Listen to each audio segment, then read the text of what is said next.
On 911, a young boy struck down by an asthma attack. There was no breathing, no heartbeat, nothing.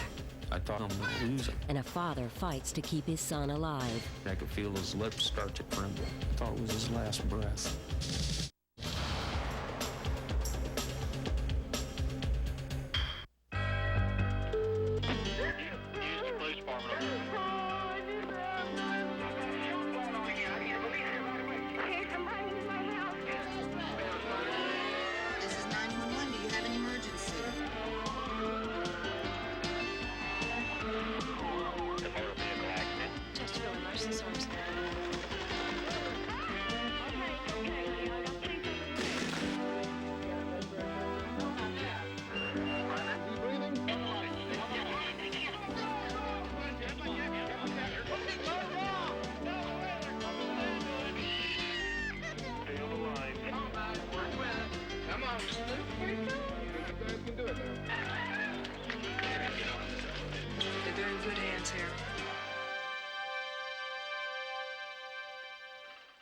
We begin on the evening of March 1st, 1990 in Omaha, Nebraska, as Colleen and Mike Campos and their 12-year-old son, Clint, were getting ready for bed. It was about 3 years ago when he started having trouble. Right in the middle of a sentence, you could see him, his look on his face would change. He'd go, "I can't breathe."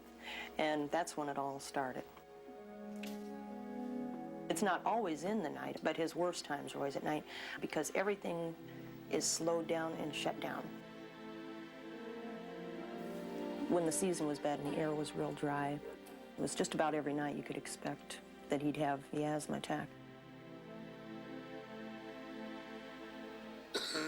It always started with a cough.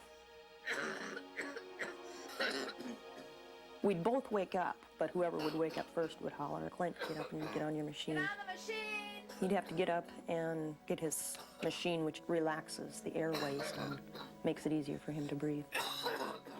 It had gotten so bad the last few months that we knew he had to be up quick when he went into his attacks. It was just going downhill is what it was doing. He was standing there trying to pull air in, but nothing would happen.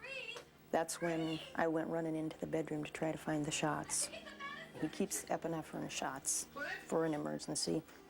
When I came around the corner, he was getting ready to collapse.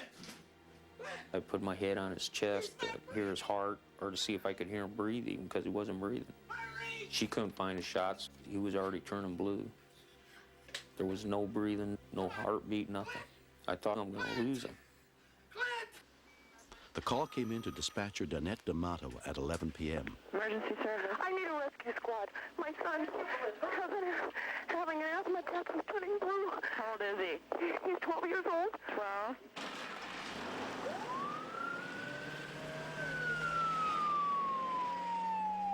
Volunteer paramedic Glenn Colsheen followed the ambulance toward the scene.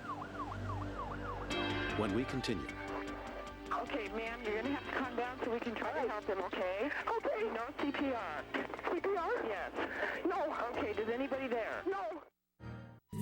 Follow unsung heroes saving lives and witness courage and compassion in action. Okay, I'll be in the back. I'm going to be in the back of the ambulance waiting for you. Paramedics, next on Discovery Health Channel.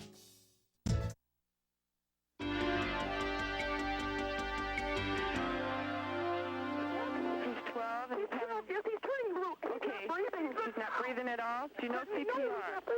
He went totally out. Sarpy County dispatchers are specially trained in the use of emergency medical instructional cards. You're going to have to calm down so we can try to help him, okay? Okay. No CPR. CPR? Yes. No. Okay, does anybody there? No. Okay, where is he, laying on the floor? Yes. Is there a pillow under his head? No. Okay, make sure there's not. Make sure he's laying flat on his back. He's totally out. Okay, what I want you to do is... Ma'am, you're going to have to calm down, okay? I'm going to teach you mouth-to-mouth and CPR, okay?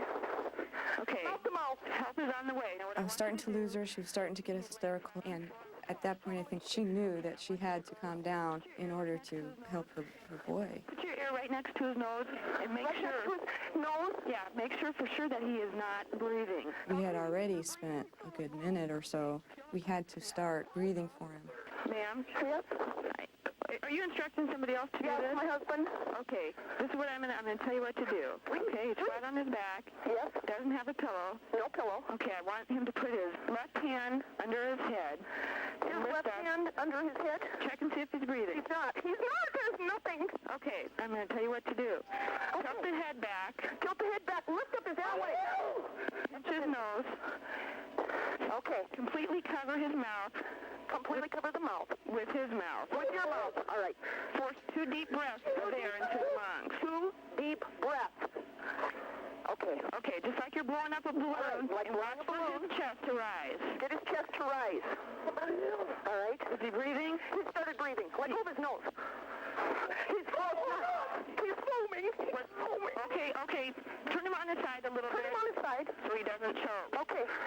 Okay. Is he breathing? Yeah, he's moaning. Okay, good. He's not breathing good, but he's moaning. Okay. Is he breathing? He is not breathing. When he get up, he's got one coming. You've got to keep your head. All right. He's not breathing Is he again? breathing at all? Okay, put him back on his back Back again. on his back and start again. You've got to keep oxygen in him, Mike. You have got to. Mike was totally horrified. Just this terrible desperation. As time ticked on, just went from bad to worse. Is he throwing up? Ma'am, tell me what's going on. Ma'am, he's chewing. Ma'am, What's he doing? he's throwing up. There's something coming out. Okay, turn him on his side so he doesn't choke on it. Okay. If he can sweep it out of his mouth. Sweep it out of his mouth and get air in. Is he moaning now? I don't know. What is it, Mike? What's coming out of him? Something red. I don't know. Okay, is he breathing? There's a funny noise coming out of him. They're coming, Mike. She's helping us. Please. I gave him probably 2 or 3 more deep breaths, and then I could feel his lips start to tremble. I thought it was his last breath. Clint started to make this little noise. It sounded like it was coming from the center of him, but it sounded like it was 100 miles away. And that was personal. That was Clint. And then he started to take little breaths like that. And that was our first sign that he is still here. Ma'am, he's breathing. Well, just keep him like that. I'm going to stay on the phone with you. He's on his side. Should we keep him that way or should we keep blowing? No. If he's breathing, I don't want you to do any more mouth to mouth. Okay. Just in case something else should develop, it's still important to stay calm. I want you to tell me if there's any kind of change at all. All right. Turn on the porch light, Mike. Oh, dear God. Oh, dear God. Deputy Sheriff Bill Chizek was the first rescuer on the scene. Okay, they're here. They're there? They're here. Okay, I'll let you go. Okay. Okay, bye. Thank you. Bye. I hung up the phone, took a deep breath, stood up, and I said, oh my God. We just revived a 12-year-old boy who had stopped breathing. 124 over 90. When paramedics arrived, Clint's breathing was still labored, but his vital signs were improving, and he had begun to regain consciousness. I went over and stood with Mr. and Mrs. Campus. I said, both of you did a fantastic job. And Mrs. Campus said, well, it wasn't us, the emergency dispatcher. She was the one. She was great. She saved his life. Clint was taken to the hospital where he was treated for a mild case of pneumonia and a collapsed lung resulting from the asthma attack.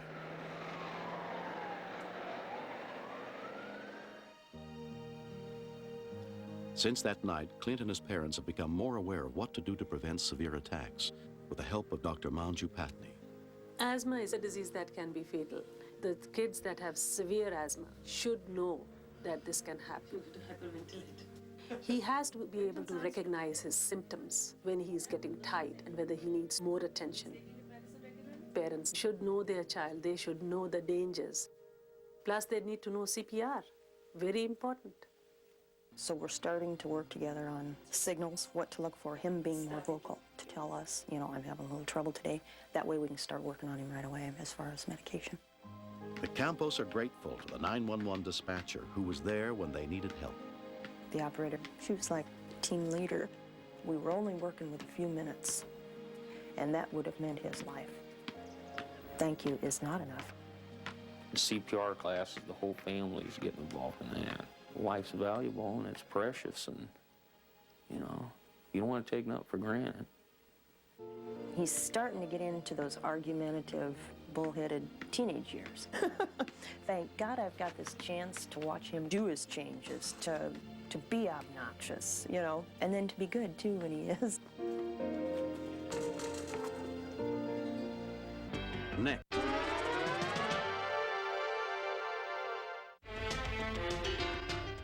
Next, step inside the command center where the calls for help are answered and meet the real-life heroes who save lives. Stay tuned for another episode of Rescue 911. Next on Discovery Health Channel.